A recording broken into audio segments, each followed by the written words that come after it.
Yes, mining. So I have mined a ton of iron and I found a solution to the problem from last episode, which was that I wasn't finding a lot of iron directly underground. And well, a huge reason. Since I haven't mined a whole lot in the newer versions of Minecraft, I entirely forgot that the ore distribution was absolutely changed in this version. And the higher you go up, the higher likelihood you have of finding iron specifically. And not only that, I've also found quite a bit of osmium up at this height, so I'm assuming that that has also been changed. So has coal. Now around Y level 45 is where I have found a ton of copper, but right up here in this Stony Peaks biome, which by the way, I did locate with a nature's compass. Very, very easy to make this bad boy. So yeah, definitely if you're in the hunt early game for iron, seek out this place. And along with doing that, I have leveled up and gotten quite a bit of experience. And I did manage to re-enchant this and get Fortune 2 on here. And then I've also enchanted a few of these miners' tomes. These are very nice because these tomes act as an enchanted pickaxe, allowing us to throw a pickaxe or throw this book in as if it was a pickaxe, and you'll only get pickaxe enchants as a result, which is very, very helpful. Instead of just putting a random book in, you can kind of focus what you want. And so far, I've gotten Unbreaking 3 and I got 2 efficiencies, allowing us to get efficiency 5 on this. And we now will have Unbreaking 3 as well. Now, the reason I wanted to mention that is because I was struggling a little bit last episode, and I did do a little bit of quote unquote off-camera mining. Even though I was technically on camera, considering I was hanging out on the Discord and I was live streaming over there. So if you haven't already joined the Discord, be sure to do so. Believe me, I am an active member of my own community and I love hanging out with you guys. There is nothing that prevents me from hanging out and chatting. So be sure to join it. And of course, I look forward to seeing you there. And so now with that out of the way, I think today would be a great day to dive into one of my favorite tech mods, Ars Nouveau. And yes, you heard me right. Tech mod, because don't let that magic facade fool you. It is 100% built around tech. I mean, just simply look at what you build when you build a spell. You are building a mini program. And these programs can be quite lengthy. I mean, just take a look at this one, for example, or any of the other spells that we have. They're kind of like building little functions that can be quite functional.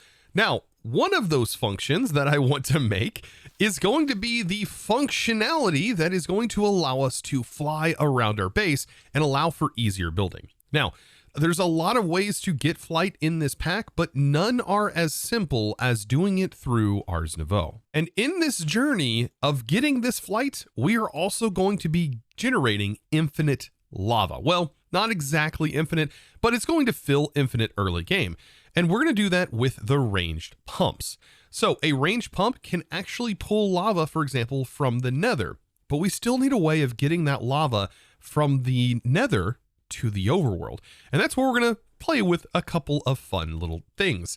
So I'm just going to need a bucket. It looks like a block of diamonds to make this pump, but this pump is super powerful and it's also going to need power. So now let's go ahead and make this range pump. Now, how's this range pump and lava going to actually help us generate source that's going to be needed for this flight?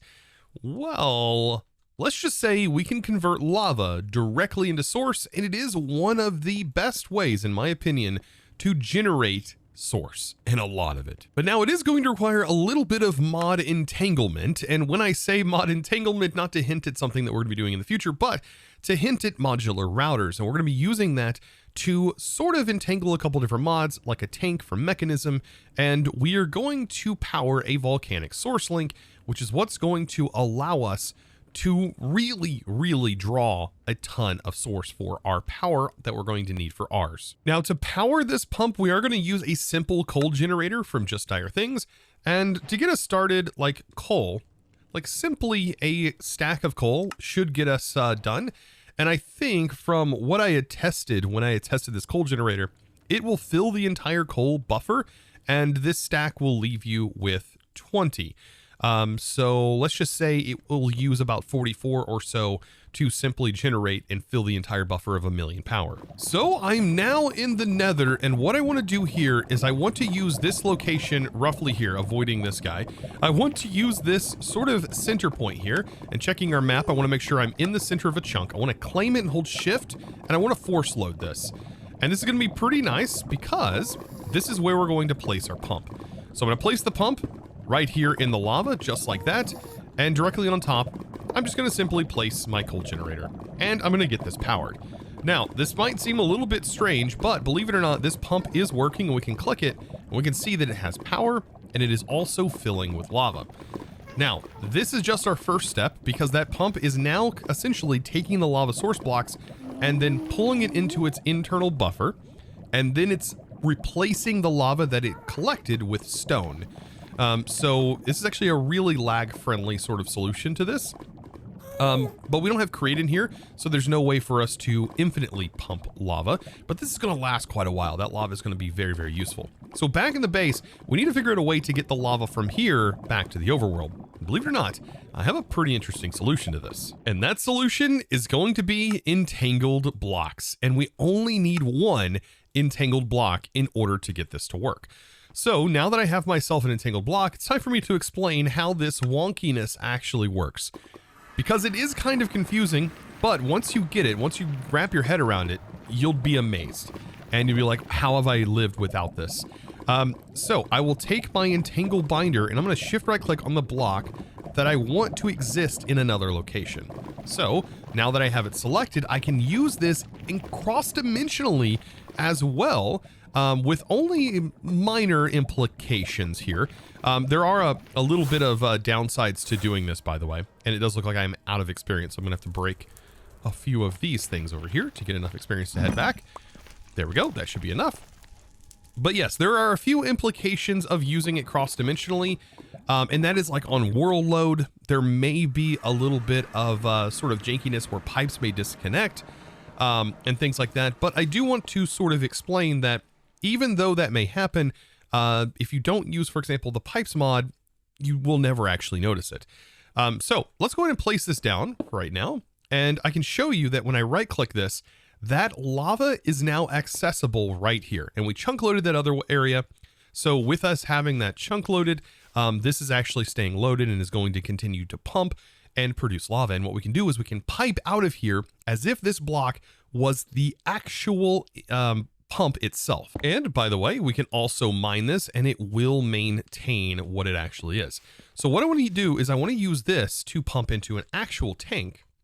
So let's grab a tank of any kind. I prefer the one from Mekanism because I think they are very, very cheap to make and they do hold quite a bit. So there we go. We have a basic fluid tank that is going to work perfectly with this, but I am going to need a way to pipe this.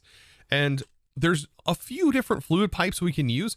For one, we can use integrated dynamics if we wanted to, but I do want to try another mod that's in here that actually looked really cool. And it was a thermal, like sort of replacement pipe mod that really looked cool. And that mod was called Modern Dynamics. Yes, this looks absolutely sick.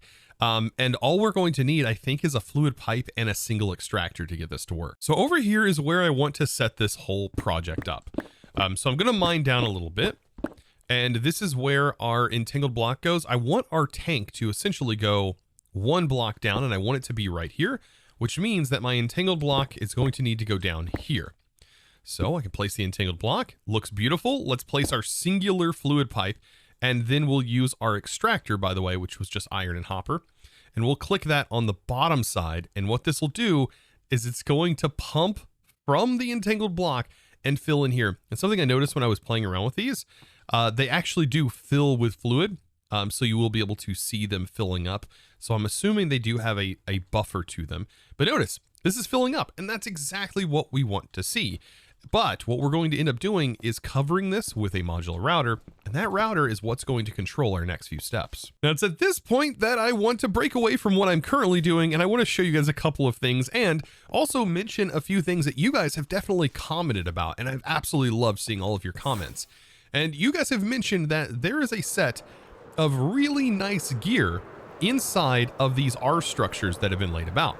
And in the thought of me doing that, also wanted to show you the power of the Dire Creature Catcher, which is a really, really cool tool, allowing us to pick up villagers. So right over here is one of those towers, and you guys said that there's a hidden secret inside of this tower, and I thought there might have been something in here, but it was a little bit more hidden. I thought maybe the bottom is where it would be at, but if you just sort of break through the top here, spoilers, there's a hidden area inside, and inside here has a chest that is filled with all kinds of goodies, including more of those codexes and also another book. So you might actually find that flight book inside one of these. But something else to note, it has these the mob drops.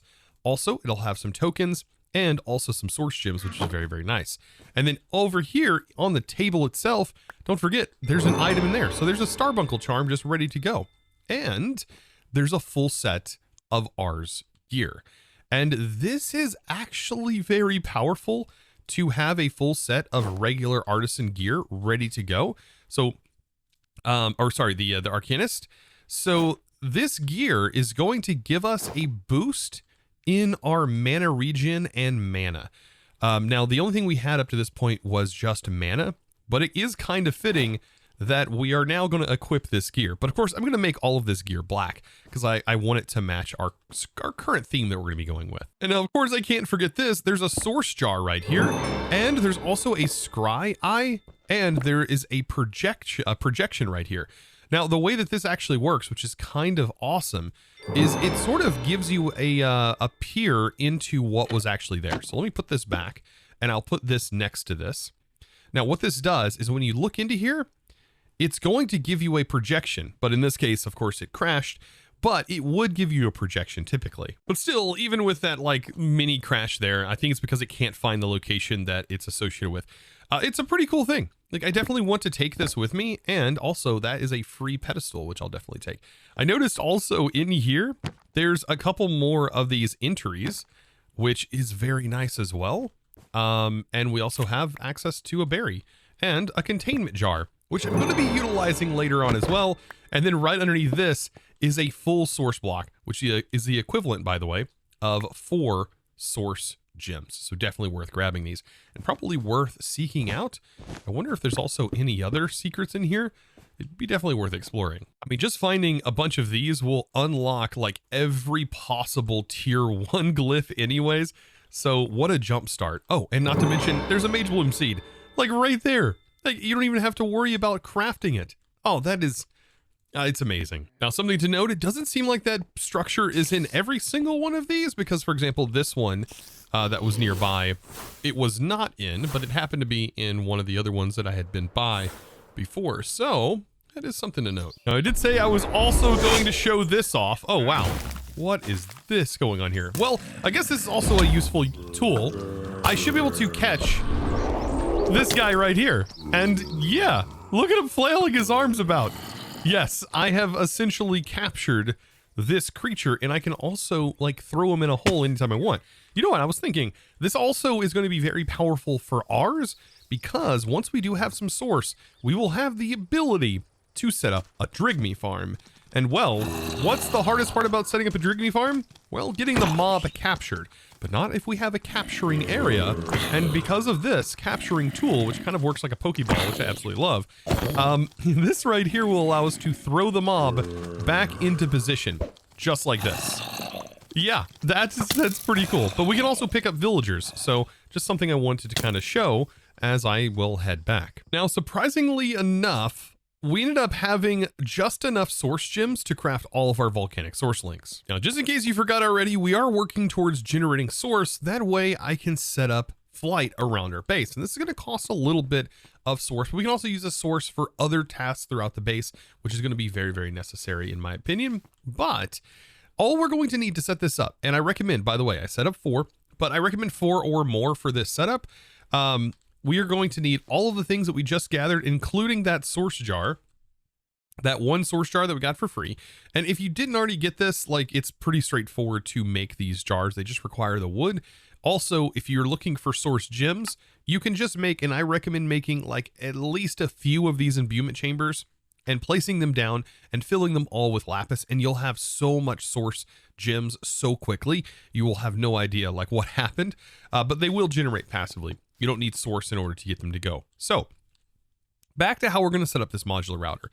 To do this, what I recommend is having a bucket of lava and a regular bucket. So let's grab 2 of those, and I'm going to head on down to the mine where we have lava. And so we have an empty bucket and we have a regular bucket. So this is with modular routers, and we are going to be setting up a system that right clicks a bucket onto this tank down here. This is kind of the way we're going to define this little program we're going to build. It's going to right click on the tank and fill an empty lava bucket with lava. Then we want the modular router to then take that filled lava bucket and send it to this arcane platform. And that's basically it. That's kind of what we want it to do. And then we want, when this bucket is emptied from our volcanic source links, we want that empty bucket to then be pulled back into the modular router and then that process repeated. So how are we going to do this? So with our modular router setting here, we know the orientation and each one of these cards can be defined. So I want this to right click with an activator module, which can right click things. It can attack entities. It can do all kinds of really cool things. And we're going to be using this quite a bit in this series. But the activator module, we want it to just simply right click. By default, that's all we have to change. But what I do want to change is what it's right clicking. And we want it to specifically only right click an empty bucket. I don't want it to try and right click a filled bucket. And so we need to place an empty bucket here and make sure that the whitelist mode is toggled on. And then once that is set, we should be good. Now, something I've noticed as a bug with this particular card is if you do make that change, notice it didn't hold the contents. And that's because for some reason I have to define it twice. It's kind of a bug that's in this right now. That I'm going to be encountering potentially a lot of bugs. It is an early version, 121. If I want to play newer modded stuff, I'm typically going to encounter things like this. But that is something that I noticed when I was testing this, is that at first it seems like the filters do not take. So it could be that I need to define this, exit out, and then open it back up to be able to change this filter, but I have no idea. But for right now, that card is set. And now that I make sure that the stuff is set up in here, we're good to go. So the next thing is we need to then take that filled bucket and we need to send it onto this arcane platform, or you can actually use a pedestal. These are actually one and the same and you can craft them back and forth. But the way that we are going to get the item there is through a thing called a sender module. And then the Mark 1 version of this will send to the blocks that are adjacent to the modular router. So this platform is adjacent to it. And if you go to the Mark II, that's when you get into wireless sending and receiving of items. And then Mark III allows for cross-dimensional. So just something to kind of keep in mind when looking at the different tiers. So this tier 1 is going to be perfectly fine for the situation. And what we want to do is send a lava bucket to the top. So let's send up. I'm going to back out of the card, go back in for right now. I'm going to set it to whitelist, and I'm going to whitelist sending of a filled lava bucket. And yes, as you can see right here, that actually isn't the case. So I do have to make sure, I guess once I change the whitelist mode, that I go in here, reset it, and now it's set. Just make sure that your filters are staying set. Okay, and then for the next part, we then want this to have the bucket emptied and only pull with a puller module back into the modular router's buffer slot, which is what we're manipulating right here. And we're going to do that from the top as well. And then we're going to set that whitelist. And then we want to only pull an empty bucket into the buffer and make sure that's set. So yes, if you do modify, it looks like if you modify the whitelist, that is actually what allows the filter to not work for some reason without exiting. So it's probably a bug that needs to be reported. So it may have already been, I don't know. But I do recommend if you do find bugs like this, definitely report them to the mods GitHubs. They're pretty easy to find, and usually you can find their GitHubs for their issue tracker listed on the CurseForge page. And don't think for a second that these mod authors do not want to receive your bug reports, because they 100% want to see those bug reports. So definitely send them in if you have the ability to. Okay, so back to setting this up. So now that we have this, we need to think about this program running from left to right. And so it's not a huge deal, but we can use this in the future for other tasks where we keep in mind that the program is going to go here and it's going to jump to this program and do what this card is doing and jump to this slot and so on and so forth until it reaches the end. And once it reaches the end, it will then loop back around. It's going to continue this loop. So it's just going to constantly loop this. And this is where it can become an issue for servers. So if you have this constantly looping here and doing these operations, then what's going to happen is it's going to be constantly ticking. And something that I do recommend doing if you are on a server is setting this to eco mode. And it's also good here as well on your single player world too, to set it here. And what it's going to do is if it doesn't detect any change happening that it can interact with, if any of these are happening, then it will then only check every 5 seconds, which is very, very powerful in helping these processes not run constantly, because you can make these incredibly fast and they will tick every single tick. It's pretty fast once you get this all up and running. Okay, so enough of me blabbering and enough information here. I just like to make sure that people understand how cool modular routers is. What I want to do is then place an empty lava bucket in here, and it should work. I'm going to toggle this off right now just to see if I can get it to function right away. And something that we are going to notice is it's not working. And that's important because we are in a claimed area. So how do claims affect modular routers?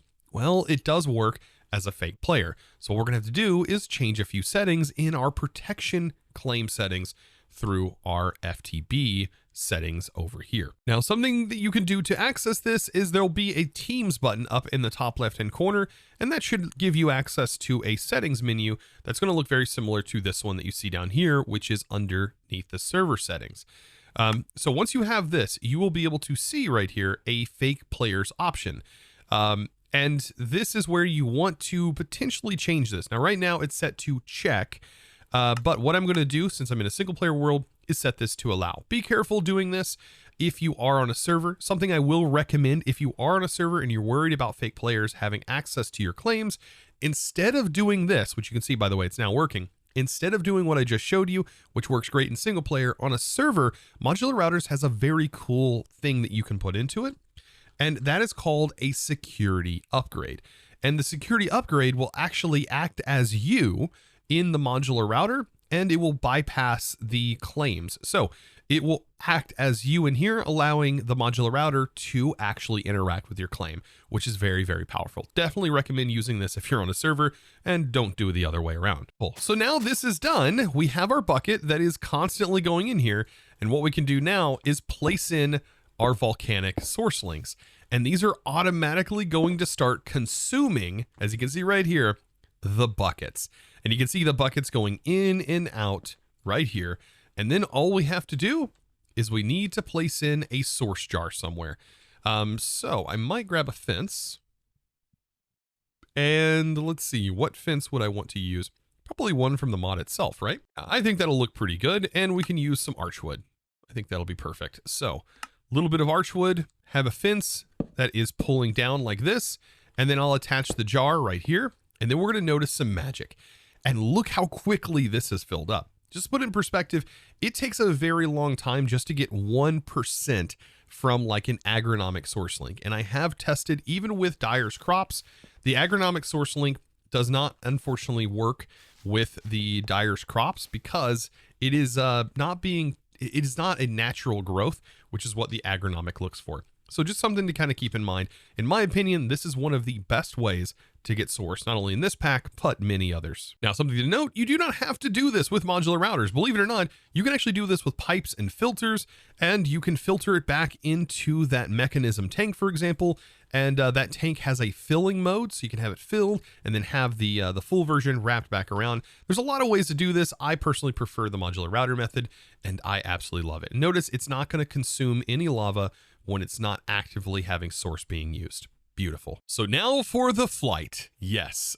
What are we going to actually need for this? So we are going to need some vexing archwood, or we can use the flashing archwood, which does seem a little bit cheaper. Now, I think there is a flashing tree nearby, which is sort of the lightning kind of aspect of Ars, which is part of Ars Elemental.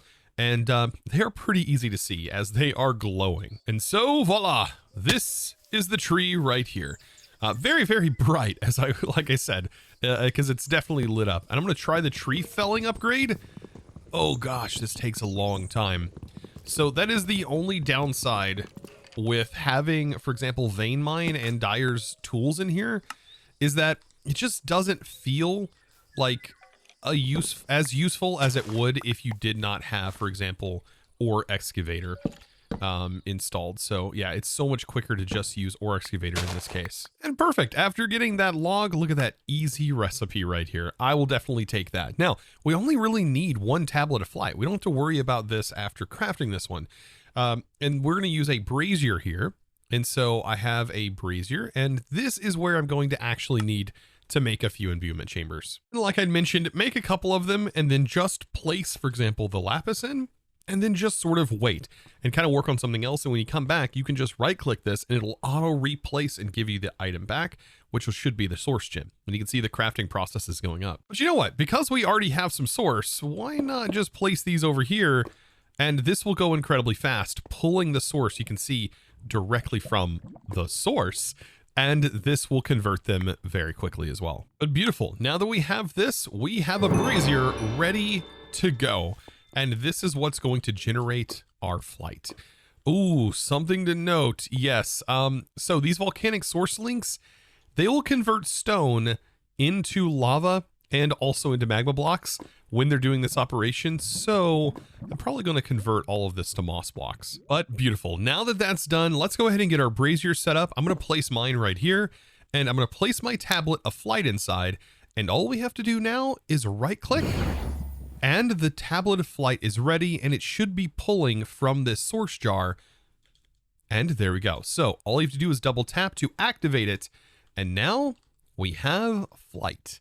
And it does have a pretty decent range, and it also sets on a timer. And whenever this timer drops below a certain threshold, it then will use more source and it will reactivate.